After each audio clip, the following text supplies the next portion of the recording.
Buenas noches, hermanos. Muy buenas noches. Damos gracias al Señor por todo lo que permite. ¿Me escuchan bien? Sí, Ok, señor, se escucha Señor, muy bien. ok, perfecto. Muy bien. Hoy vamos a mirar un texto muy bonito de la palabra de Dios. Está en el libro de Marcos, en el capítulo 2, versículo 13. Hoy vamos a hablar del Salvador del mundo y su amor y su llamado. Hoy vamos a hablar del llamado del Salvador del mundo, ¿ok? Eso se llama Marcos, capítulo 2, versículos 13 al 17, que vamos a mirarlo el día de hoy.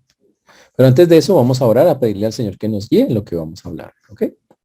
Señor Dios, te damos gracias porque tú eres bueno, Señor, y para siempre es tu misericordia. Te agradecemos porque hasta aquí nos has traído y tú has sido bueno con nosotros. Te rogamos, Señor, primeramente que nos perdones por pensamientos, palabras o acciones que no te han glorificado. Que tú seas manteniendo nuestra mente concentrada. Si hay algo allí que no está bien y que impida que podamos expresar con claridad o estar atentos a tu palabra, te lo ponemos a tus pies, pidiendo que tú tengas nuestra mente limpia y nuestro corazón dispuesto para recibir tu palabra. Te rogamos por tu misericordia, Señor, aunque no la merecemos, por todos los que nos escuchan, por tu siervo quien habla y por una disposición para obedecer lo que aprendemos, pues lo pedimos en Cristo Jesús. Amén y amén.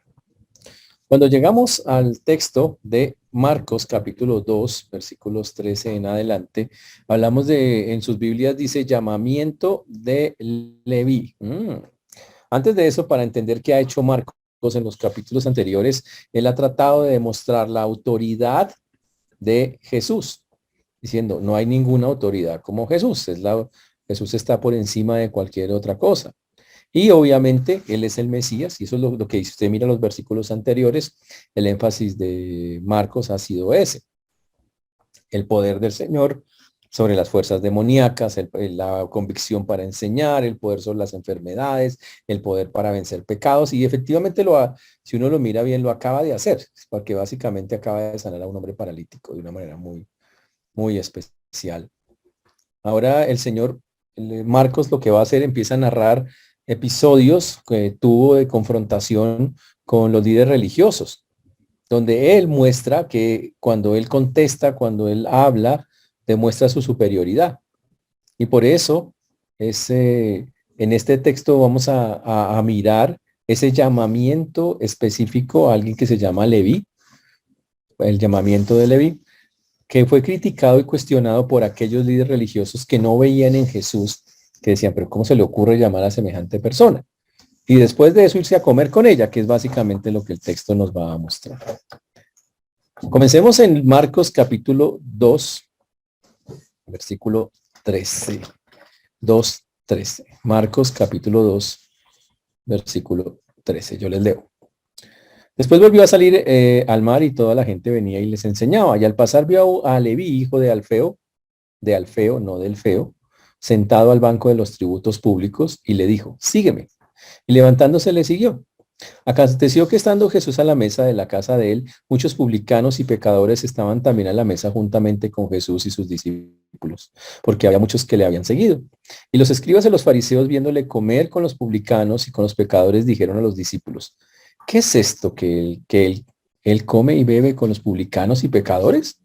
Al oír esto Jesús les dijo, los sanos no tienen necesidad de médicos, sino los enfermos. No he venido a llamar a justos, sino a pecadores. Recuerden, veníamos viendo la autoridad de Jesús, del Mesías, perdón, la autoridad en todas las formas. Y cuando el Señor hacía las cosas para demostrar su autoridad, proclamaba el reino e iba empezando a llamar personas a ese reino. Y les daba, como dice el texto, autoridad. Y también autoridad para enseñar, curar a sus discípulos para que ellos también lo hicieran. Era la forma en que él específicamente lo hacía. Después de eso, cuando comienza el conflicto con los líderes religiosos, el conflicto primero que tuvo fue cuando sanó al paralítico, que son unos versículos antes que usted encuentra que sanó a un paralítico y los líderes religiosos dijeron, ¿quién es este? Usted blasfema porque está perdonando pecados. Pero ahora el conflicto va a ser porque va a llamar a una persona que nadie quiere. Uy, y lo que este texto nos quiere enfatizar es el ministerio de Jesús. Era un ministerio que tenía la gozosa invitación a llamar a su reino, a todos los marginados, a los pecadores, a los que necesitan de verdad al Señor en su corazón, a los que no se consideran superiores, a ellos a los que va a llamar. El texto comienza narrándolo directamente que Jesús de nuevo salió al mar, ese es el escenario, tenemos que ubicarnos allá, y entonces una gran multitud se junta alrededor de Jesús. Y Jesús empieza a enseñarles, eso era lo normal. Recuerden que en esa época lo normal era que las personas estuvieran de pie en la playa, Jesús se podía parar en una barca y desde la barca estar predicando y les enseñaba. Y dice acá, en ese escenario, viendo el versículo 14 al final, dice acá, y al pasar vio a Leví, parece que el Señor después estaba enseñando, caminó y dice que vio a Leví en ese momento, al hijo de Alfeo que estaba sentado en el lugar que cobraba impuestos. Y le dijo, que cobraba los tributos públicos, y le dijo, sígueme. El texto nos dice, siguiendo los eventos en orden, que él inmediatamente se levantó. Y lo que hizo después fue irse a una cena, y Jesús se va a una cena con él, tal vez. Vamos a mirar por qué fue la cena. Pero el punto interesante es que la cena no fue solamente Leví. Leví en ese momento, dice el texto ya en el versículo 15, que que Leví invitó a un poco de personas, otros recaudadores de impuestos, otros pecadores como él, para que se sentaran a la mesa con Jesús. Wow, tremendo, dice que eran muchos. Y entonces los líderes religiosos, porque vamos a hablar del conflicto con los líderes religiosos, le dicen que cómo es posible que él haga eso, que cómo es posible que Jesús coma con recaudadores de impuestos, con pecadores. Y Jesús entonces termina haciéndoles una respuesta. Eso es lo que básicamente nos diría el texto así en forma, leyéndolo por encimita. Entonces aquí hay dos grupos en este escenario que nosotros estamos viendo. Entonces en el primero Jesús está enseñando a la gente y aparece Leví. Y en el segundo Jesús está con los pecadores, con los expertos de la ley. Y cada uno de esos dos puntos tiene un énfasis. En el primer punto vamos a ver el llamado de Dios. Cómo se responde al llamado de Dios. Y la segunda es todavía más interesante, es a qué clase de personas llama el Señor. Y el texto enfatiza a qué clase de personas es la que Dios de manera directa nos llama.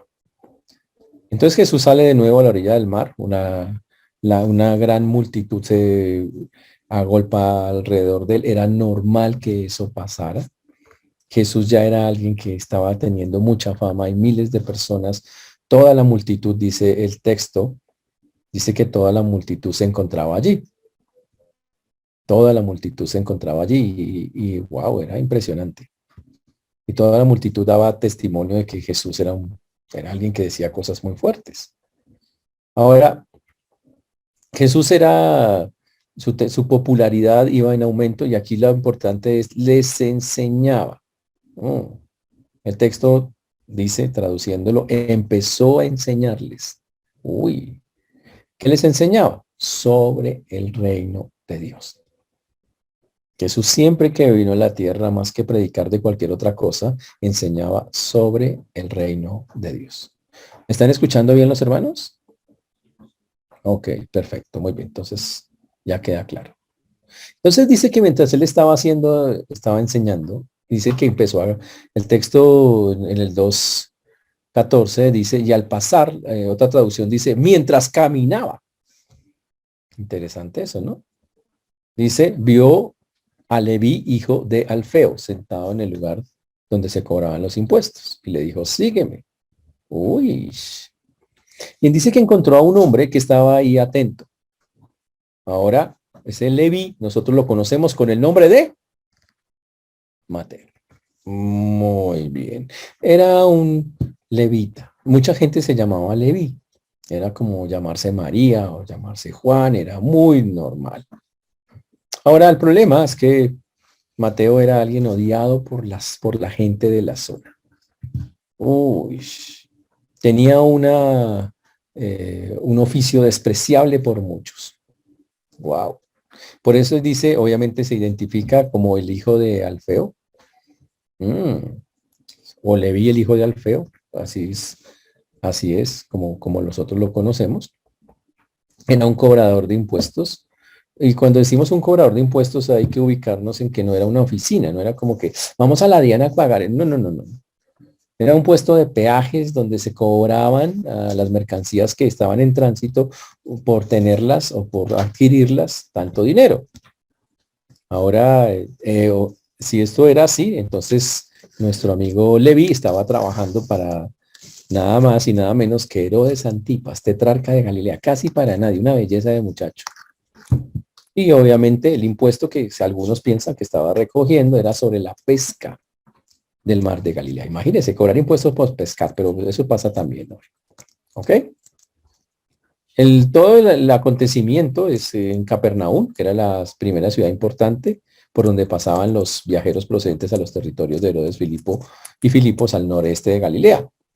Los cobradores de impuestos eran despreciados, eran personas poco honestas, hacían recargos exorbitantes, significa le tenían que dar a Herodes 10 pesos y ellos cobraban 80, más o menos era así, y la gente se daba cuenta, porque eso era ojímetro, les decían, yo le cobro tanto por eso. ¡Wow! Y obviamente eso hacía que su propio pueblo se sintiera ofendido con ellos, porque hoy eran gente del mismo pueblo. Entonces, obviamente, la extorsión, la corrupción era desenfrenada en esos tiempos y los cobradores de impuestos eran las personas más reconocidas como esas. Como podemos darnos cuenta, los tiempos no han cambiado mucho. La extorsión, la corrupción siguen exactamente igual. Pero ellos eran tan despreciados que los judíos prohibían incluso recibir limosna de un recaudador de impuestos. Ellos dicen, usted no me va a dar esa plata toda cochina, toda sucia. Uy, si un recaudador de impuestos en esa época entraba en una casa, todo lo que había en esa casa quedaba impuro para un judío. Uy, horrible. Mm, tremendo. Pero el Señor le dice a esta persona, que nadie quiere, le dice, sígueme, que significa una acción continua. Dios no lo está llamando, oiga hermano, venga, sígame 3 minuticos allí. No, no, no, lo está diciendo, quiero que siga mi camino permanentemente, continuamente, sin detenerse. Progresivamente, no pare de hacerlo. Quiero que lo haga mañana, quiero que lo haga en un año, quiero que lo haga en 5. Ya lo había, obviamente, cuando miramos los llamamientos de los otros que están en la Biblia, lo hizo de la misma manera. Y ese llamamiento, sin duda alguna, es un llamamiento a seguir a Jesús y hacerse su discípulo. Es un llamamiento al discipulado. Wow. Y Jesús escoge, de todos los que podía escoger, un discípulo con la profesión o una de las profesiones más despreciadas de la época. Ser un cobrador de impuestos. Qué cosa tan impresionante. Y él escoge hacer eso. Tremendo.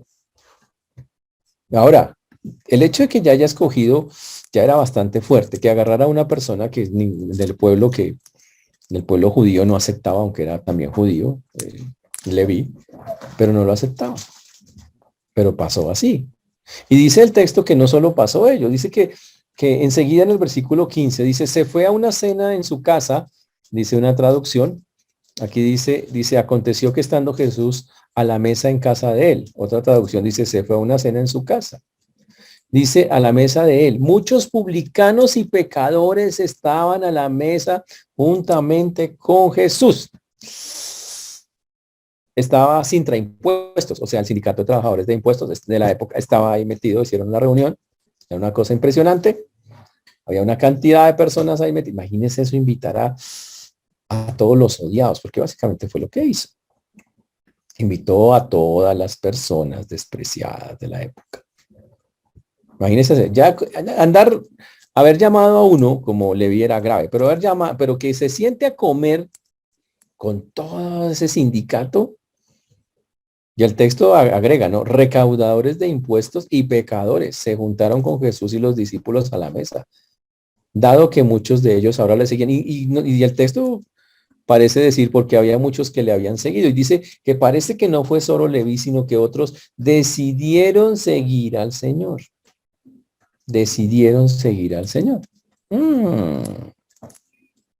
Y entonces llegaron a la cena. Esta es una cena de esas de esas mesitas bajas donde la gente se reclina unos con otros en cojines. Seguramente Leví lo hizo como un agradecimiento al Señor. Hizo un banquete en honor a Jesús. Y le pareció chévere invitar a todos sus amigos recaudadores para que vinieran con él. Uy. Y preparó un banquete. Cuando dice muchos recaudadores impuestos y pecadores, pues estamos hablando de los socios de Leví. Los que delinquían con él, podríamos decir. Y dice acá, y pecadores. No solamente había personas de la misma profesión, había gente que también era despreciada, lo que llamaban pecadores, o sea, los que no eran sacerdotes, los que no seguían esas normas estrictas de liturgia y de rito y de todo eso. Imagínense, Leví era amigo de todos. ¿Por qué? Porque obviamente como los cobradores de impuestos eran odiados, los amigos de Leví eran precisamente todos los que eran odiados, porque eran los únicos con los que él podía andar. En la palabra que se utiliza ahí para pecadores, gente de la tierra, gente común y silvestre, para que quede claro. No eran ni fariseos, los escrupulosos fariseos, nada que ver. No era ningún líder religioso, eran la gente común y corriente. Ni escriba, ni fariseo. Uy, tremendo, ¿no? Imagínense que los llamaban pecadores. Les decían, esa gente es poco espiritual. Básicamente lo que estaban diciendo, estas personas muy poquito espiritual. Y Leví le da por hacer un banquete con cobradores de impuestos y con gente poco espiritual que no seguía las perspectivas de los escribas y fariseos. Entonces, pesado el asunto. Mejor dicho, como dijo alguien, con la chusma. Con la chusma poco escrupulosa. Uy, con lo peorcito de la vida judía del siglo I. Wow. Pero las enseñanzas de Jesús a esas personas les parecían muy buenas. Y por eso lo buscaban y lo seguían. Uy. Sin embargo, los famosos líderes religiosos, los escribas y los fariseos veían como realmente tremendo meterse con personas así. Y sobre todo si alguien se dice que es un maestro. Si alguien dice que es un maestro. Y ahí dice que Jesús y sus discípulos estaban a la mesa. Esa es la primera vez en el libro de Marcos que usted encuentra la palabra discípulos. Interesante. ¿Quiénes eran los discípulos? Bueno, tal vez eran los 12 o seguidores de Jesús. No dice literalmente ahí. Wow. Pero estaban sentados a la mesa. O sea que era un banquete grande. Cobradores de impuestos, gente común y silvestre, Jesús y sus discípulos. Interesante. Sin embargo, cuando los expertos de la ley, que eran fariseos, estamos en el versículo ya 16, y los escribas y los fariseos, viéndole comer con los publicanos y con los pecadores, dijeron a los discípulos, ¿qué es esto? Que él come y bebe con los publicanos y pecadores. Entonces este grupito de escribas y fariseos, expertos de la ley, empezaron a mirar, siempre andaban detrás de Jesús a ver en qué caía Jesús. Vieron cómo Jesús comía con pecadores y con recaudadores. Y le hicieron el reclamo, ojo, a los discípulos, no a Jesús. Parece que le tenían miedito. Le dijeron a los discípulos, ¿por qué come con los recaudadores de impuestos y pecadores? Uy. Estos fariseos son los que salen de los que se llaman Hasidim, los judíos piadosos. Los Hasidim nacieron cuando estaban los macabeos, o sea, en el periodo intertestamental, quiere decir, antes de que llegara Cristo, entre el año 400 antes de Cristo al año 0, nacieron estos grupos. Y ese grupo era un grupo ortodoxo, los vamos a llamar los ortodoxos del judaísmo, los Hasidim. Habían luchado contra los macabeos en ese tiempo. Era muy interesante. Lucharon con los macabeos, perdón, no contra, sino con los macabeos, en contra de Antíoco Epífanes IV, que era el malo que tenía, el griego malo que tenía en ese momento a Israel. Ahora, la palabra fariseo, para que nosotros entendamos, significa separatista. Y eran personas que supuestamente en esa época se apartaban de cualquier cosa que fuera impura a nivel espiritual. Entonces, él decía, yo soy un separado, un fariseo. Ojo, la palabra ahí suena bien, ¿no? Hoy en día usted le dice fariseo a alguien y usted le dice, véngase a ver, porque es que es otra cosa totalmente distinta. Pero en ese tiempo era una persona que había tomado la decisión de separarse a solo lo espiritual. ¿Ok? Ellos eran personas adheridas estrictamente a la ley, seguidores estrictos de la ley, reconocidos por ser seguidores estrictos de la ley. Pero tenían un problema. No solamente seguían la ley de Moisés, sino que seguían la ley oral, las tradiciones. Las tradiciones eran para ellos como las cosas que protegían la ley. Dios había escrito la ley, pero entonces para que nadie dañara la ley, ellos inventaron una cantidad de reglas que no dijo, que Dios nunca dijo, es que para salvaguardarla. Y entonces en medio de eso se metieron ellos a mostrar que la salvaguardaban manteniéndose puros espiritualmente para poder mantener la ley. Hoy en día un fariseo es un hipócrita. Es una persona completamente diferente. En el siglo I los fariseos eran admirados por su piedad y porque habían decidido separarse. Hoy en día nada que ver con eso. Ahora, interesante, había otros grupos también como los saduceos, interesante, que nunca le criticaban que no eran tan criticones como los fariseos, era el grupo más de eso, pero los que están aquí en la mesa son específicamente los Hasidim, los que vienen de los Hasidim, o sea, los fariseos. El problema de ellos es que ellos interpretaban la ley a su propia manera. Las tradiciones de hombres las elevaban a palabra de Dios. Hoy todavía existe esa vaina. Personas que dicen, así dice Jehová, y resulta que así no dice Jehová. Eso se eleva, eso es coger algo y tergiversarlo.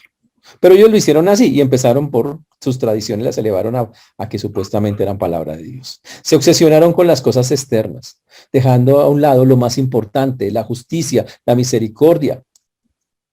Por ser puros, perdieron el corazón de Dios para la gente. Se volvieron egocéntricos, se volvieron egoístas, se creyeron superiores, porque olvidaron que lo más importante era la justicia y la misericordia de Dios. Se le fueron las luces en ese sentido, para que entendamos. Pero pilas, en ese momento, los fariseos no eran una mala persona. Ojo con eso, ¿ok? Y seguramente entre ellos hubo personas muy buenas. Personas que tomaron seriamente y querían de verdad agradar a Dios. Jesús cenó con ellos muchas veces. Interesante. Jesús cenó con ellos y no todas las charlas, a veces pensamos, Jesús siempre se agarró con ellos todas las veces. No, por lo menos en la Biblia hay dos partes donde él no se agarró con ellos. Donde tuvo una charla amable, donde incluso casi que tuvieron una charla, Herodes nos está persiguiendo. Interesante. Socializó, para decirlo así, con ellos en en algunas ocasiones. Interesante eso. Ahora, pero lo que nos dice el texto acá, que viéndole comer con los pecadores, decían. Entonces, cuando ellos vieron eso, empezaron a criticar y a decir, wow, hacer una afirmación, una acusación, porque básicamente es una acusación. Él come con él come, no, como está escrito, en el original dice, es una afirmación, él come con los recaudadores de impuestos y pecadores. Otros, nuestra traducción dice casi, ¿por qué come con los recaudadores de impuestos y pecadores? Y listo, cualquiera de las dos formas es válida. El cierto es que era una crítica. Ahora, ¿cuál era el problema? Pues que las comidas para los judíos son más importantes, para nosotros también, ¿o no? Pero un judío serio, un israelita, ¿ok? Nunca habría comido en la casa de un israelita común y corriente. Porque ellos decían, yo no puedo, yo soy un sacerdote, o yo soy un levita, yo soy un escriba, yo tengo claro mis ritos de purificación, pero si me invitan a la casa del hermano, ¿qué? De la hermana María, un ejemplo. Aquí si alguien se llama María, bueno, solo un ejemplo. Yo, quién sabe si esa señora hizo ritos de purificación antes de comer. Si purificó la comida, yo, ¿cómo voy a comer allá? ¿Qué tal me metan un gato por liebre? Entonces, grave. Entonces, por eso él decía, no lo hacían, era la forma en que ellos pensaban que como no sabían eso, mejor no ir. Y fuera de eso, ellos no sabían si la persona había pagado el diezmo. Y como para ellos era tan importante todo eso, ellos decían, esa persona no sabemos si le está dando a Dios, no sabemos si se purificó ceremonialmente, entonces ir a comer allá en una casa nos vamos a hacer impuros, vamos a contaminarnos. Básicamente lo que pensaba la persona en ese momento es, eso nos va a producir contaminación. Entonces imagínense irme a la casa de un cobrador de impuestos que sacaba la plata a su propio pueblo, pues, y fuera de eso con otros pecadores alrededor, pues eso era terrible. Y ellos esperaban que un maestro como Jesús hiciera eso, que hiciera acepción de personas, pues con personajes de esa calaña en ese tiempo. Pero en el versículo 17, se fue el 16, en el 17 dice que al oír esto Jesús les dijo, los sanos no tienen necesidad de médicos, sino los enfermos. No he venido a llamar a justos, sino a pecadores. Otra traducción muy interesante dice, no es la gente sana la que necesita un doctor, sino la gente enferma. Interesante. Eso es un proverbio común en la época. Es cultural. Es un proverbio y se aplicaba, obviamente, Jesús lo aplicó a su ministerio. No he venido a llamar a justos, sino a pecadores. Y obviamente tiene una forma específica. Rima en el idioma hebreo, rima, y después lo pasaron al griego, pero rima. Y la implicación es que, ¿qué quiere decir el Señor? Es que Él viene y el énfasis principal del texto es que Él viene a llamar, ahí el asunto, he venido a llamar, a invitar. En pocas palabras, yo soy el anfitrión. ¿De quién? Y eso es lo que Él quiere recalcar en este texto. Yo soy el anfitrión de los pecadores, de los marginados, de todos aquellos que la gente dice que no sirven para nada. Dice, yo soy el anfitrión. Y eso nos lleva a entender qué es lo que el Señor, cómo ver eso el día de hoy. Eso nos muestra el corazón del Señor. ¿Quieres? Llama para ser el anfitrión. Llama a la casa de Él para ser el anfitrión de todas estas personas. Cuando miramos cómo esto encaja en la vida de hoy, en lo que Dios quiere, entonces el tema central de este pasaje es el corazón de Dios para con la gente, la oferta de salvación para todos aquellos que quieran responder a el llamado de Dios. El texto muestra que Jesús no hace acepción de personas y que trata a los pecadores y a los, entre comillas, santos de la misma manera. Él anunció el reino de Dios a todos. Y cuando anunciaba el reino de Dios, el Señor estaba diciendo, todos deben arrepentirse, todos deben someterse, todos.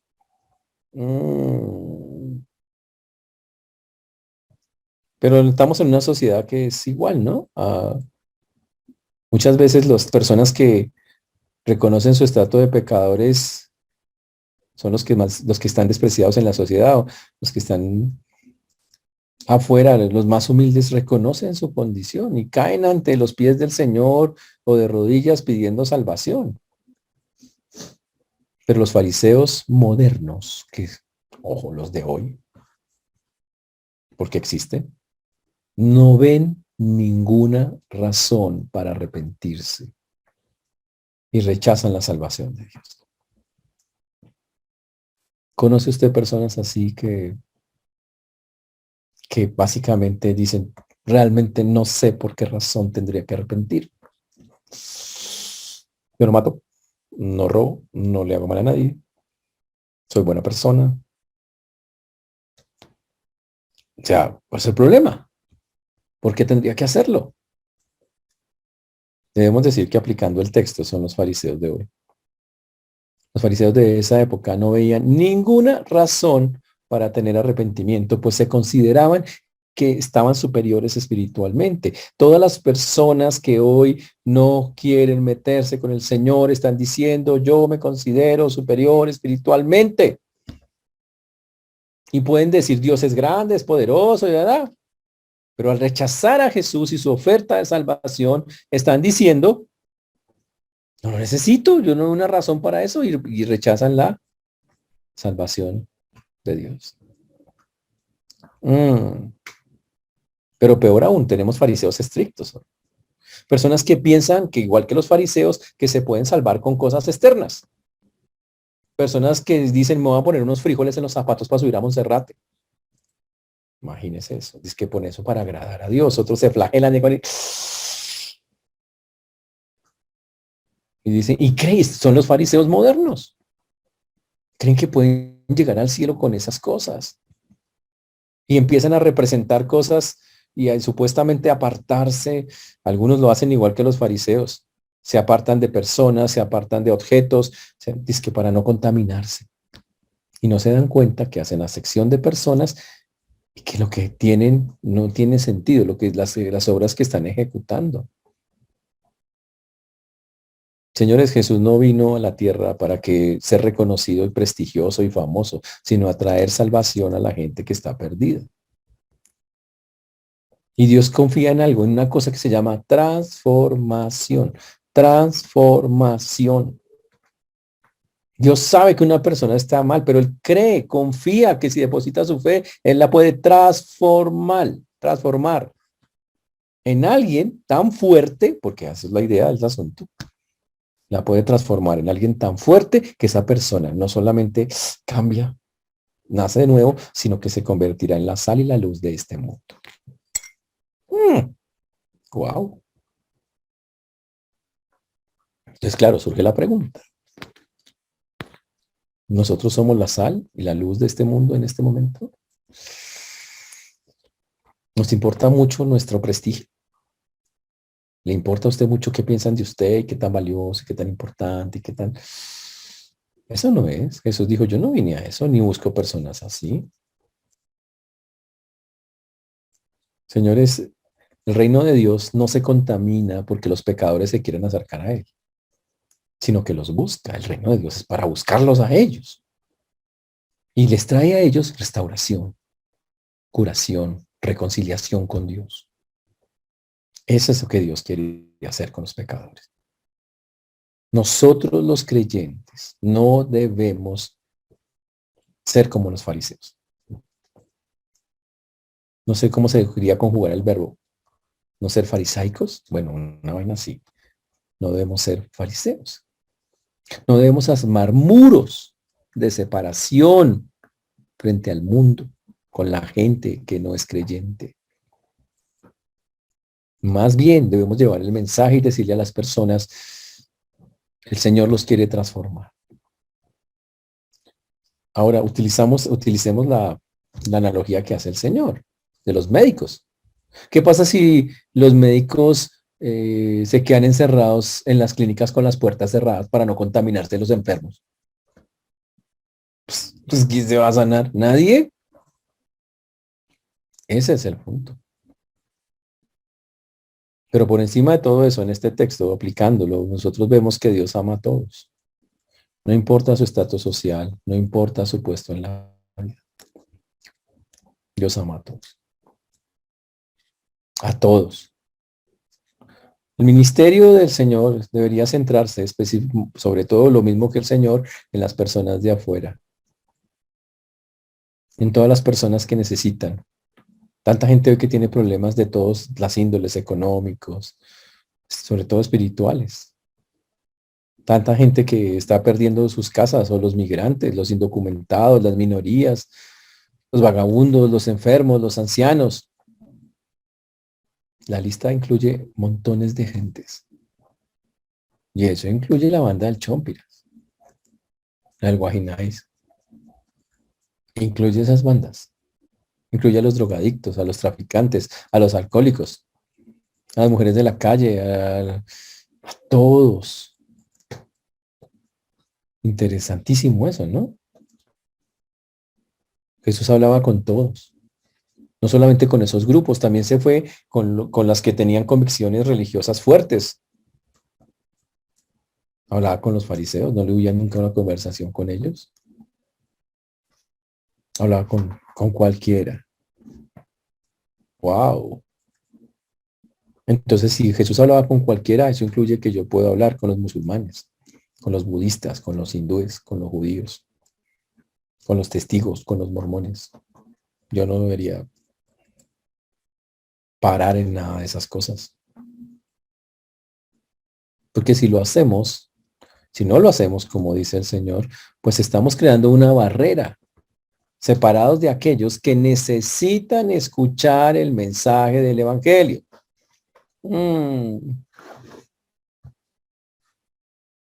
Ese es el punto. A veces nos asombramos de que vamos a un lugar y alguien está en ese lugar, un creyente está con un montón de impíos. Y usted dice, uy, vea ese señor tan carnal. Pero si los está evangelizando, si los está invitando para acercarse, no tiene nada de malo. Tal vez están siguiendo el ejemplo de Cristo. Ojalá sea eso, ¿no? Ahora están en fiesta o si tenemos otro problema, pero si realmente están ahí diciéndonos que queremos acercarlos, hablarles con Él. Interesante.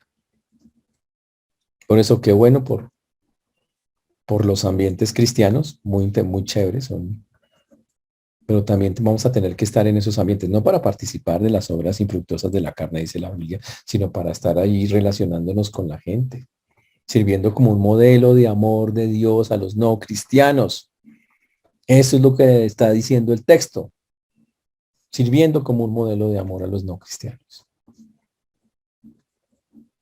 La otra cosa que vemos en ese texto es que Dios ofrece libremente a todo el que responde con fe la salvación, libremente.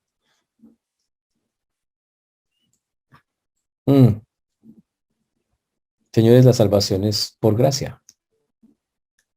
Es un regalo gratuito. No tuvieron, y en este caso, los cobradores de impuestos, los pecadores que estaban allí, no tuvieron que demostrarle a Jesús que eran justos para ganarse estar con Jesús. Él los aceptaba tal como fueran, les ofreció la salvación tal como estaban. Uy, ¿cuál fue el resultado en la mayoría de las veces que Jesús hizo eso?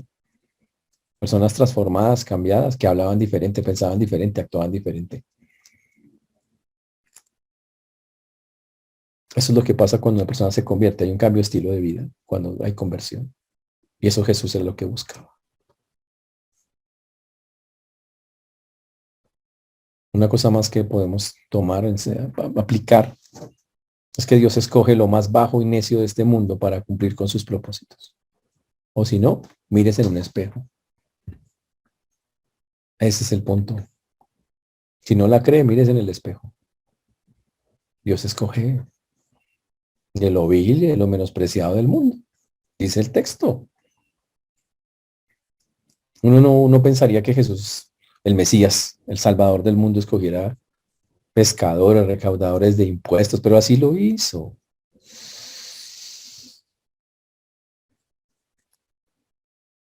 Y alguien se puso a hacer una lista y me pareció muy interesante la lista, fantástica.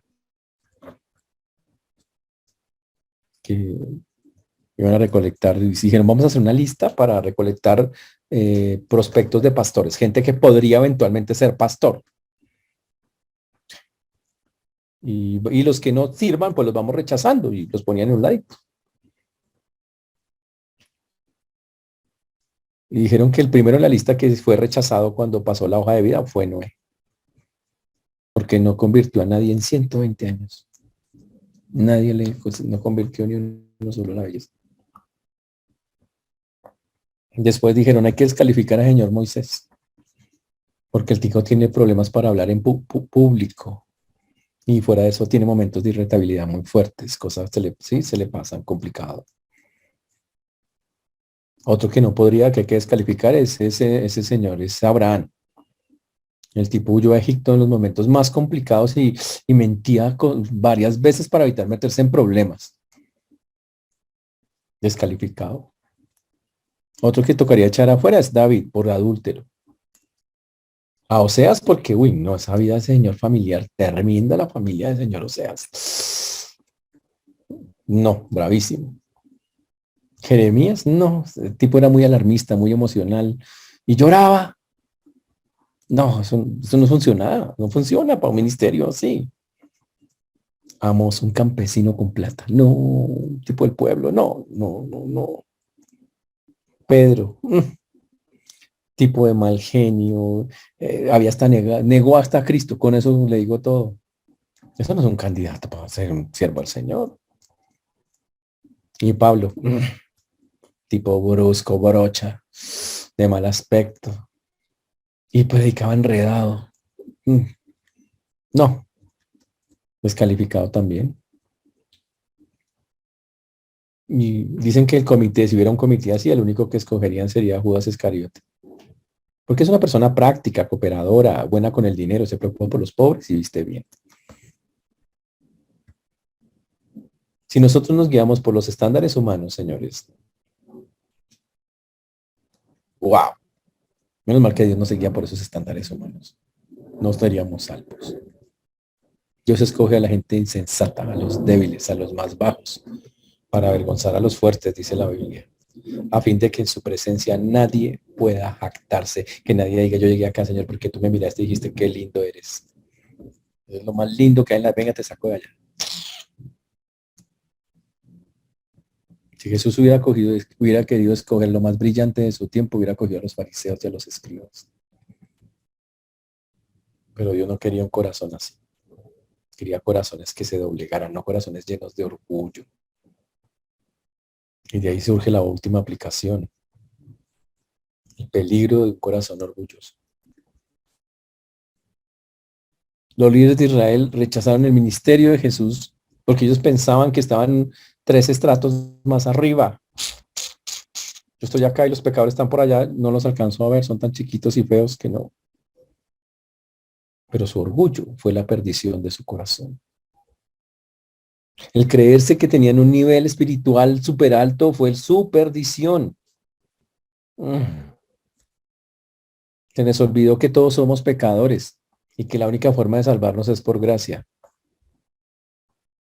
Que si una persona realmente no doblega su corazón, no puede llegar. Y que cuando llega, lo que sigue para esa persona es una vida de humildad, de compasión. Esa es la forma de verdad de agradar a Dios.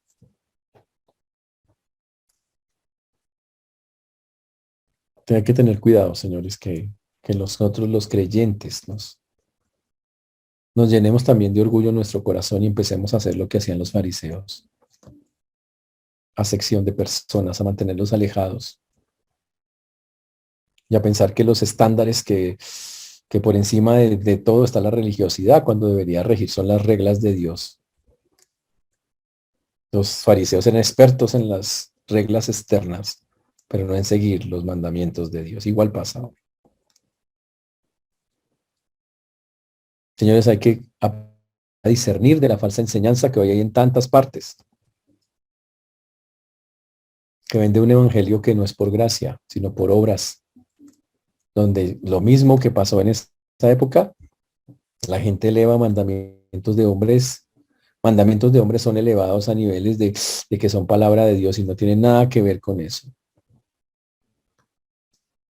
Como siervos del Señor, hay que estar pensando siempre en los demás y ser siervos genuinos. Por eso la Biblia dice que tomó forma de siervo y murió por nosotros. Como dice Filipenses, capítulo 2, versículo 3, que ustedes conocen, nada hagáis por contienda o por vanagloria, antes bien con humildad, estimando cada uno a los demás como superiores a él mismo.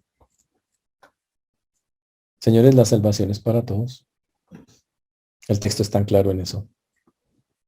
Jesús lo dejó tan claro, tan absolutamente claro.